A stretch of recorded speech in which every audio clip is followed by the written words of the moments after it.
Fala pessoal, tudo jóia? Hoje a gente vai falar sobre o FGAA11, que é um Fiagro aí, eu acho que é muito interessante, né? Porque ele tem uma dinâmica bem própria, assim, e eu gosto dessas estratégias novas, né? Então a gente vai falar um pouquinho sobre ele, mas é claro, né? Antes da gente falar um pouco sobre o relatório gerencial, já se inscreve aqui no canal, deixa o seu like e, claro, se você quiser ter benefícios exclusivos como um grupo VIP, lives exclusivas, vídeos exclusivos, só se tornar membro aqui do canal que a gente tem lá um grupo VIP do Telegram e você vai ser muito bem-vindo lá com toda a certeza, né? Então bora lá, tem algumas questões muito interessantes aqui desse último relatório, né? Falando sobre a terceira emissão de cotas, para tentar diversificar, né? Esse fundo está querendo diversificar, a gestão já tem falado muito sobre isso. Inclusive a gente já fez live com a gestão, né? Uma gestão também que conhece muito do setor que ela pretende atuar, né?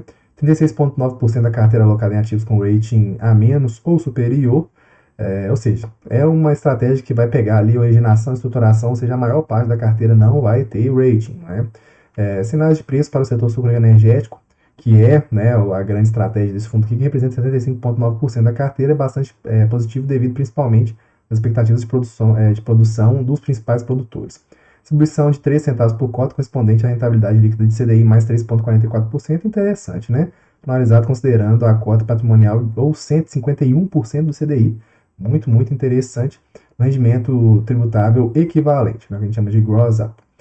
Volume médio de negociação diária super tranquilo, já 1,42 milhões de reais, acima de 500 mil reais eu não me preocupo tanto, então tranquilo, né? Em relação aqui às informações gerais, é só realmente reforçar isso que eu sempre falo nas lives, né? O agro é contracíclico e, portanto, o fundo pode ser um porto seguro para a volatilidade nos outros mercados, com capacidade de esperar o CDI, isenção de imposto de renda e qualidade de crédito. Vamos construindo uma nova indústria de FIAG com potencial para ser uma das principais estratégias de investidor de sucesso, né? Assim, o Fiagro ele cabe na carteira junto com o FIINFRA, o FII, né? Assim, porque o Fiagro ele é contracíclico, né? Ou seja, o ciclo dele é diferente. Então, o pessoal até brinca, né, que diversificação é o almoço grátis que a gente tem no mercado. Por quê? Porque você tem uma rentabilidade interessante diminuindo o seu risco. Ou seja, você ganha ali sem perder, né, nesse sentido. Então, bem interessante. A administração salgada, né, assim, não preciso nem falar. A administração 1,15% ao ano sobre o PL e a taxa de performance 10%, que esse daí, o 100% CDI. Lembrando, né, que a gente estava falando aqui, né, do próprio CDI mais 3,44%, ou seja, uma carteira aí que tá tendo uma performance interessante, mas a taxa de performance aqui, ela acaba aí prejudicando bastante a rentabilidade, na minha opinião, né? Rentabilidade mensal de 1,36%, show de bola, 36 mil cotistas, ou seja, já é um fundo que está crescendo, muito legal isso, né? A gente vê aí fundos, que nem eu fiz um vídeo especial, estava com 60 mil, aqui a gente está com 36 mil, ou seja, são players que estão ganhando aí uma certa relevância, 3,2 anos de duration, normal, né? Os FIAGs têm uns durations bem curtinhos ali, 151% CDI rendimento equivalente, 16% alocado em rating, como a gente já tinha dito antes. Em relação ao panorama setorial, ele fala aqui de açúcar e etanol, que é muito relevante para esse fundo, claro. E aqui eu só marquei uns principais pontos, né? Até a primeira quinzena de julho já foram moídas 258 milhões de toneladas de cana-de-açúcar, volume de 10,8% acima do registrado durante o mesmo período da safra passada. Em paralelo, temos observado recordes da produtividade de cada mês, com destaques para os meses de maio e junho, que estão entre os maiores valores registrados de produtividade de toda a série histórica. Além disso, a produção de açúcar no mês de maio também é maior que a registrada no mês de toda a série histórica. Ou seja, né, eu sempre falo isso, tem crédito, tudo bem, mas por trás do crédito tem uma economia real, então é muito interessante que a gente entenda se a dinâmica por trás está sendo ok ou não, né, se está desenvolvendo ou não. Esse quadro como um todo continua bastante promissor ao setor sucroenergético, ou seja, a gestão ali está otimista em relação ao setor, que é um setor super relevante para esse fundo, como a gente já estava falando antes, né? Em relação à soja e milho, no cenário agrícola atual, observamos um panorama interessante em relação à safra de soja e milho.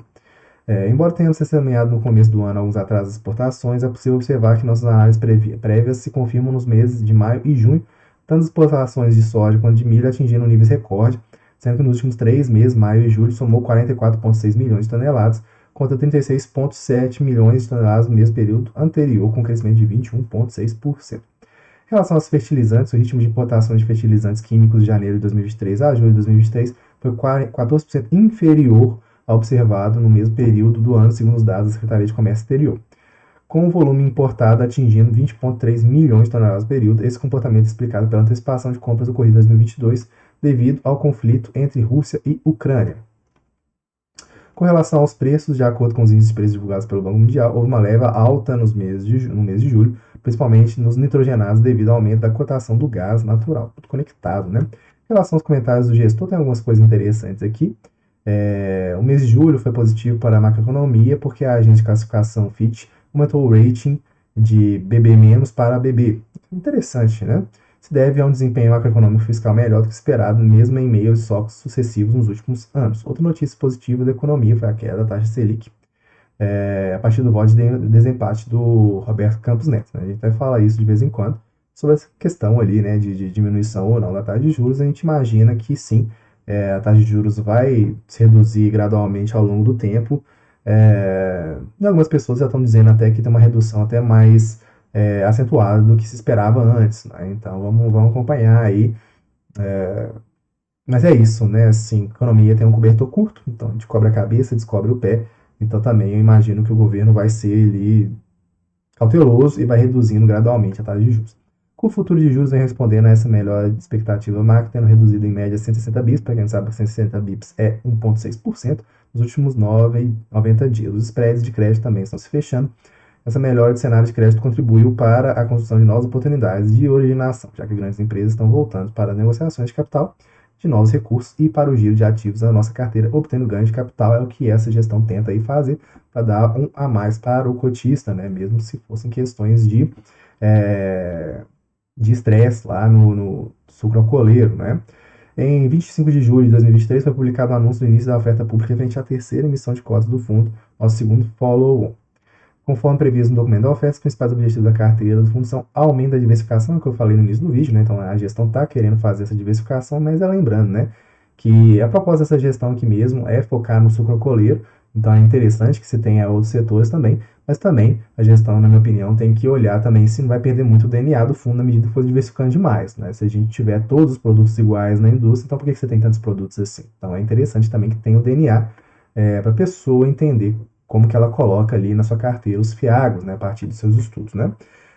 A originação e estruturação das operações com recursos captados, buscando potencializar o retorno ao investidor neste momento de retomada de mercado de capitais. Buscando alinhamento com os nossos cotistas, estamos realizando uma emissão menor, FGA. Gestores se comprometeram com uma parte relevante dos custos de emissão, que é positivo, né? Proporcionando uma emissão mais atrativa aos 36 mil cotistas que estão conosco. No mês de julho não houve grandes movimentações da carteira, já que o fundo está praticamente 100% alocado. Interessante também. A distribuição desse mês foi de 13 centavos, mantendo nosso compromisso de baixa volatilidade no fundo, o que também é muito positivo na minha opinião. Eu gosto bastante disso, né, de uma baixa volatilidade de rendimentos, e isso aqui é um desafio, né, no setor que eles atuam, com certeza é um desafio. Em relação à liquidez, o número de cotistas vem aumentando, liquidez show de bola, então o investidor que queira estudar mais esse fundo não tem que se preocupar com isso, na minha opinião. Enfim, tem que ser alguém muito grande, né, fazendo um aporte muito grande para machucar a cota. Então aqui não vejo nenhum problema não. É importante ressaltar que o quanto nosso fundo é resiliente, estável e menor risco de crédito. Bem, aqui aí você tem que refletir, né? Porque o sucroalcooleiro, ele é um setor assim, um pouco mais complicado, né? A gente sempre fala sobre isso, tem todo o risco operacional, enfim, né? Então tem todo ali um risco a mais. Tudo bem, né? Que a gestão, ela sabe muito isso aí. Eu acho que vale, né? Inclusive, na minha opinião, eu coloco isso quando eu vou estudar um risco de um fundo. Gestão, para mim, é um dos fatores que eu estudo, né? Mas tem risco sim, né? Aí que ele fala, né, dos pilares, né, temos 3 pilares de geração de alfa para o investidor, ou seja, né, o alfa ali é a geração de valor, originação, estruturação própria e alocação em classe sem rating público, vão colher os frutos da melhora do crédito de ganho de capital com o giro de papéis no mercado secundário, né? Então aqui, já é muito claro em relação à estratégia dele, ele fala que, né, a própria falta de rating aqui de 63%, ou seja, você tem que confiar ali, de fato, no processo de originação e estruturação da gestão. Você tem que confiar que a gestão sabe o que está fazendo, etc e tal, né? Em relação a ativos de alocados, a gente já falou disso, o spread alto, né? A gente tem aqui spread de 5 a 6%, spread a 4 a 5%, enfim, aí vai diminuindo aqui, né? Mas ali na média a gente viu lá em cima. Em relação a informações da carteira, é uma carteira, de certa forma, que já começa a se diversificar, né? E eu acho que a gestão quer cada vez mais se diversificar, mas tem algumas concentrações aqui que saltam aos olhos, de 15% da carteira no WD, então 10% aqui no Jales. Isso aqui é para o investidor que quiser estudar esse fundo aqui, ficar ali atento. Se der problema, isso aqui vai ali 15% do PL no problema. A gente já viu como é que isso é muito complicado, né? Então, realmente, é questão de risco para a gente fazer ali, uma certa forma, uma gestão de risco na própria carteira. É claro, não é para você ficar pulverizando demais a carteira, tá? Não gosto disso, sempre falo isso, mas também você não vai ficar com um, dois, três fundos na sua carteira. Não faz muito sentido, né? Mesmo se fosse fundos maiores e diversificados. Então é isso, né? Eu acho que um fundo interessante, com uma gestão que sabe muito em termos de pontos positivos ali. Com certeza a gestão sabe muito o que ela está falando, né? E é uma estratégia única. Eu acho que esse é um ponto positivo. Os pontos de atenção, com certeza, eles são a questão de diversificação, né? Eu acho que você tem que ficar muito atento quando você for investir em qualquer fundo. Mas aí, especialmente se tiver uma concentração 10% ali acima do PL, você já tem que ficar um pouco atento. Se der algum problema, já sabe, né? Vai machucar a conta. No mais, liquidez tranquila, tem trazido bons rendimentos, né? Então, show de bola. É um fundo sim para estudar, né? Caso você se interesse pela estratégia. Perfeito? Se você gostou desse vídeo aqui, já deixa o seu like. Se considere ser membro do canal, né? E tamo junto, até a próxima. Tchau, tchau.